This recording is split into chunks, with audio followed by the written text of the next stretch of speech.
तो इंडिया में बिना रिश्वत के और बिना जानकारी काम नहीं होता है। अब मैं ये इसीलिए बोल रहा हूँ क्योंकि बात थी 2019 की, जब मैं वेटर का काम करता था।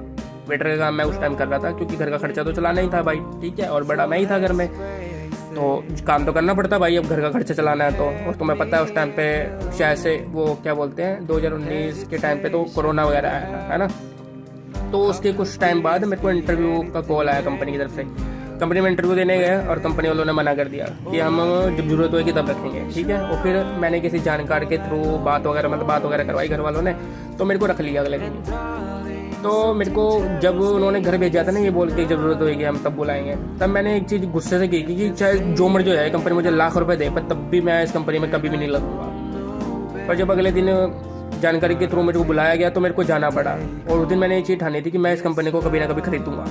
ये मेरे अंदर गुस्सा था, ये थोड़ी सी बदले की भावना थी मेरे अंदर थोड़ी सी, तो लगना पड़ा। क्योंकि अगर मैं नहीं लगता तो फिर घर का खर्चा भी तुम्हें पता चलाना मुश्किल था, क्योंकि उस टाइम कोरोना वगैरह भी आया था, तो घर का खर्चा बहुत मुश्किल था। और वही कंपनी खुली थी क्योंकि वो दवाई वगैरह की कंपनी थी।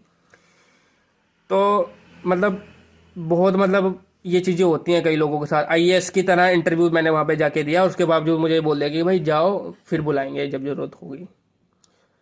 तो अभी फ़िलहाल मेरी 3 दुकानें हैं, 3 शॉप है मेरी खुद की, और मेरा अपना काम है। और वो दिन भी आएगा जब मैं उस कंपनी का कुछ हिस्सा तो खरीद ही लूँगा। अगर वो पूरी कंपनी नहीं भी खरीद पाया तो कौन कौन बंदा है जो मेरे साथ तब तक जुड़ा हुआ रहना चाहता है जब तक मैं उस कंपनी को खरीद नहीं लेता, और कौन मेरे साथ अभी से है।